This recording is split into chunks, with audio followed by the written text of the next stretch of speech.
name is Suzy Logan, and I am here today to show you how to make this little, I laid it on the cord. I'm showing you how to make this little Halloween themed revolving shadow caster. It's really fun and really easy to make and really versatile. You're going to be able to, once you've got the basics for this, you're going to be able to create all kinds of fun things. And so I'm real excited to show it to you today. I am a very big Halloween person. My first child was born in 1999. And when he was 6, I threw a Halloween themed birthday party. And once I did that, the next year everybody was like, "Are you gonna throw another Halloween party?" And I've been doing it for 20 years since then. So I am known for my Halloween parties. I go all out. Go check out my Halloween garage that I've uploaded and look at the tour, because that's just one little part of it. And it's really fun, and that's what I'm known for.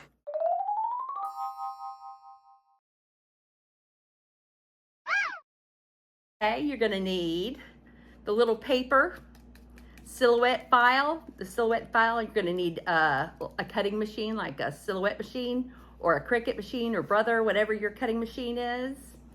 And you're gonna need some black cardstock. And you need one of these little revolving platforms. This one's a 4.53 inch. I got it on Amazon.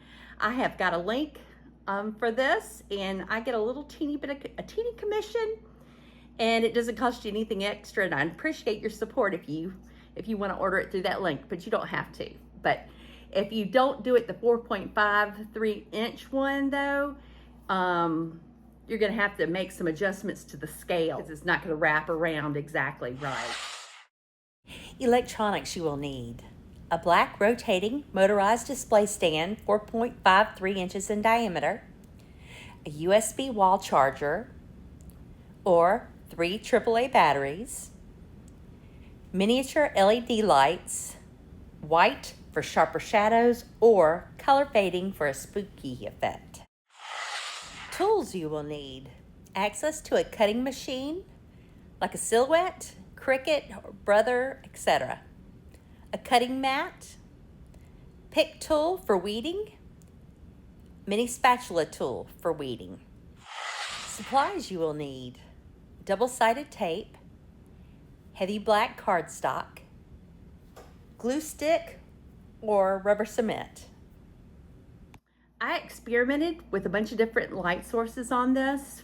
These are just teeny little lights. See how teeny that is? It's about it's about the size of my, it's about around the size of my thumbnail. It's a little bit longer than my nails. So, and here is how the shadows look when you use this little white LED light.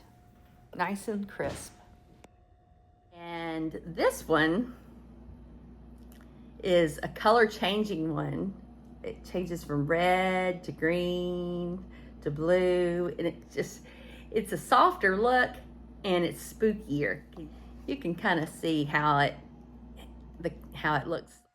Just kind of show you that your lines just aren't going to be as crisp with the colored lights, and they're not as bright, so it's a little bit more faded. So, but it does give you that good spooky look, and I think you're gonna like that.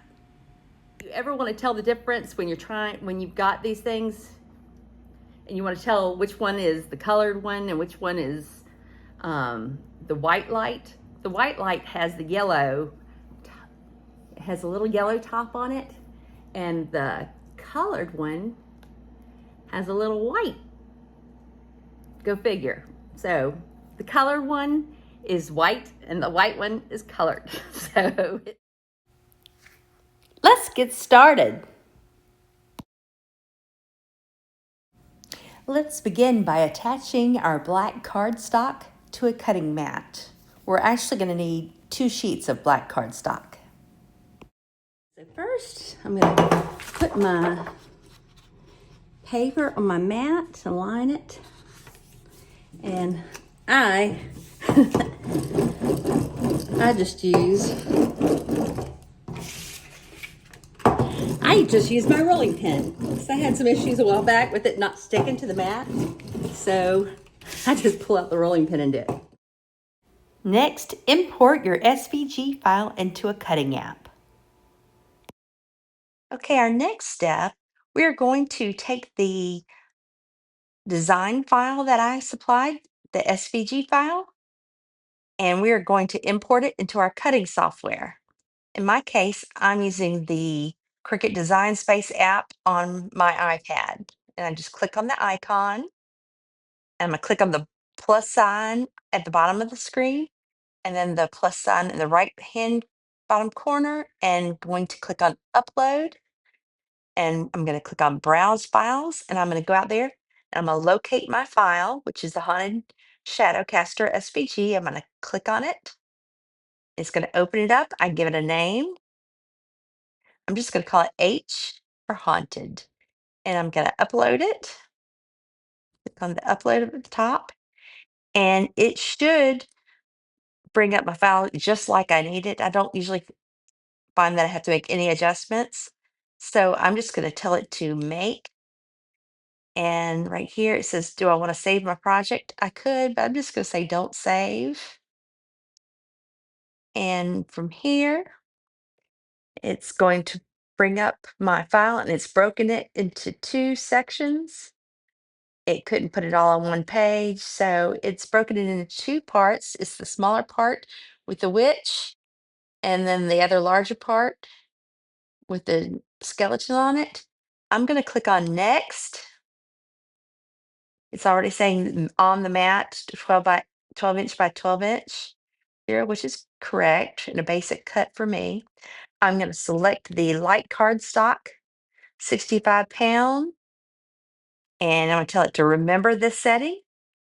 And then I'm just going to go over there and select to load on my actual Cricut machine.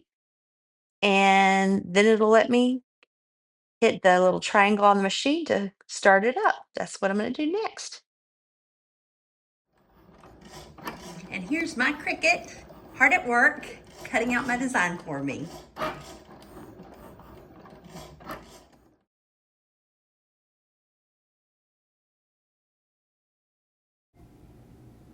After your machine has finished cutting out your design, you're going to need to weed it.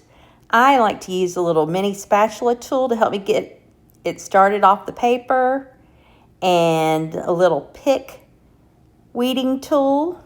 And I just kind of apply a little pressure on the edges of the design, and then I pull up the border around the perimeter and get that out of the way and set it aside because we don't need it. And then I carefully use the spatula tool, and I kind of start at the wider areas and kind of push toward the skinnier areas. And when I come to a place that doesn't want to come up real easily, I use my little pick tool, and then I slide it sideways and just use that to help me slide it along and get those other little pieces that don't want to come off. And it comes off real easily. I just use that sideways, and it just kind of slips right underneath it and scoops it right off the page, and it'll be off in no time. This is the first larger half of my design. We have 2 halves, and we're going to put them together, and they're going to overlap just a little bit once we're done. But I just use that little pick tool to just get underneath those teeny areas, and then just slide it along those little delicate pieces. Okay, then now I'm going to set that aside to the right. And now we're going to do the same process on the other half, where we're just going to remove the outside perimeter, the border, and just get that out of the way, and then just use our pick tool to get underneath those little teeny pieces and slide them off the page. And then once we get that done, set it side by side and examine it and look for any little teeny pieces that need to be popped out, like the little eyes sometimes get left in there, or little parts of the branches, or like the little letters. You just want to look for the little teeny parts and make sure everything got pushed out, because it'll be harder once it's attached to the base. Once you have them like this, you need to look at these two pieces and place them so that the bottom edge is aligned. And you'll notice that there's a little angle right here. See this little spot right here? And this little spot right here? Well, we want to make sure that aligns. So you're just going to place this over this piece, and you're going to slide it until that angle, until it covers that, just like that. And up here where the broom at the top, the broom has a little notch right there where it touches the house. I left it right here so that you could see where it was supposed to match up. You want to match that. That's where that broom is going to sit. And you want to make sure that this little box that we've left, that I left right here, that little box is going to go over that window. So you just want to make sure it's not covering it up. Okay, so that's where I wanted you to see where you're going to be gluing this, okay? And so really it's from this point over right here at the broomstick, and this whole piece right here, all this whole side right here. This is what needs to be glued right here, just that area. So we're gonna glue it, and then we're gonna stick it to this. And just like that, you're just gonna glue it and stick it to that. I'm gonna flip this side over, and I'm gonna put some glue right there. But actually, I'm gonna use rubber cement because it's what I've got on hand right now. So I'm just gonna put a little bit of rubber cement right here along this edge. And I'm gonna let that dry, because when you use rubber cement, you let the pieces dry and then you put them together. So I am going to put there, and I'm gonna put it right here where I'm gonna put my piece. And I know you're thinking, oh no, she's making a mess and she's gonna get rubber cement all over the place. I am, and I naturally I do that. I'm Suzy Mess Maker, and that's just me. But we're gonna let these two pieces dry like this. See, this is already almost dry. We're just gonna let it dry a minute. And then once they're both dry, then we can put them together. That's how you do rubber cement, in case you didn't know. Lining them up right there. I sit there and I line it up. I'm looking at the bottom. I want to line right here, and then I want to line there, and I just press it on there and see it's stuck together. And the thing is about rubber cement, if you have you can have a rubber cement eraser. I don't have one on me, but after it dries, it will just, the excess will just rub off. So that's really good for me, because glue doesn't do that, and because I'm naturally messy and I would get glue all over the place. So rubber cement is a good option for me, because I can rub off where I messed up afterwards. So there you go. See? Good. Perfect. And if I got a little bit on here or anything, it would rub off too. So there you go. So it looks pretty darn good right there. So that's what we've got now. You'll need like a 15-inch piece of double stick tape. I don't want it to overlap that edge, because the underneath edge, because it'll keep it from moving. So I want to make sure it's right there on it. And if it overlaps, it needs to go over the top, not over the bottom. And I'm just pulling this. This is about,